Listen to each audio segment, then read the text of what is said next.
public-private partnerships for infrastructure improvements. I'm Jill Horner. This is Comcast Newsmakers. With me is New Jersey State Assemblyman Troy Singleton. Thanks so much for being with us. Thanks for having me, Jill. Before we get into this concept that you're working to move through the legislature, let's talk a little bit about what's currently happening with you in the legislature. You're relatively new to the legislature yourself. Let's focus on your committee assignments. You're on budget, education, commerce, and economic development. Why did you want to be on these committees? Well, essentially, they marry up, quite honestly, to my focus. The Budget Committee, which oversees, obviously, the purse strings of our state, something that I'm very cognizant of as a father, as a husband, something that I watch at our kitchen table all the time as well. Education, there is no better foundation for the future of our children than its education. So I wanted to play an active role in developing policy and understanding the nuances of policy as it relates to that.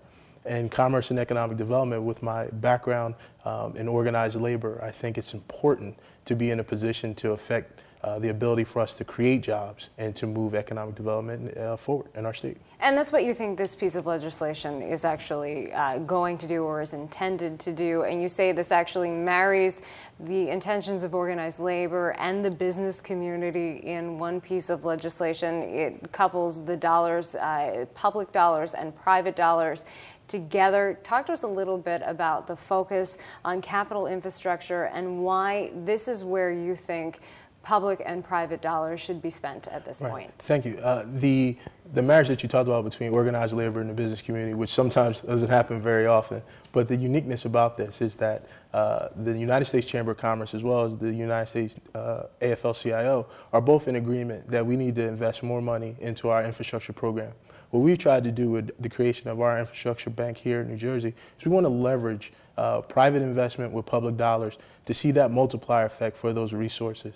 Not only will this be a benefit to business in order to allow goods and services to move more freely across our roads and bridges, but it also put a lot of people to work.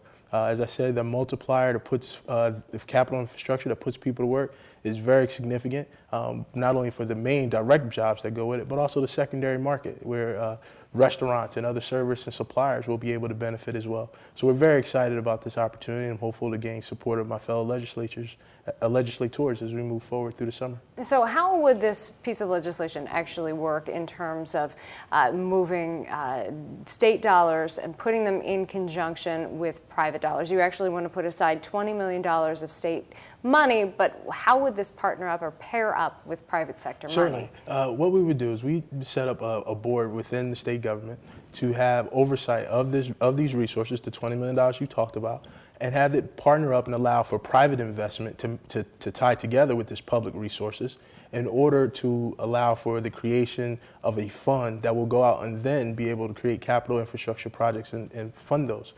Bridge work, works on our roads and bridges. We want to see those things get going. As I said, New Jersey does have a deficiency in a lot of its bridges. Mayor's reports have shown that. Our state DOT has been doing an excellent job of getting forward and trying to get some of that work done, but they're hamstrung at times by the finite amount of dollars they have.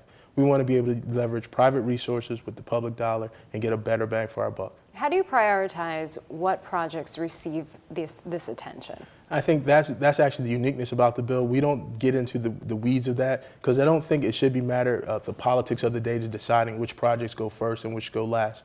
The department does a good job of categorizing the projects, and we would leave it up to the department to do that. We really just want to provide a funding mechanism to allow more projects to get from concept to concrete. And we just have a short time left, but how do you get the private sector enthused and on board with a system like this if this legislation does move forward? I think you will see private investors leap at the opportunity to be able to leverage money on projects like bridge work, projects like road work on our turnpike and parkway.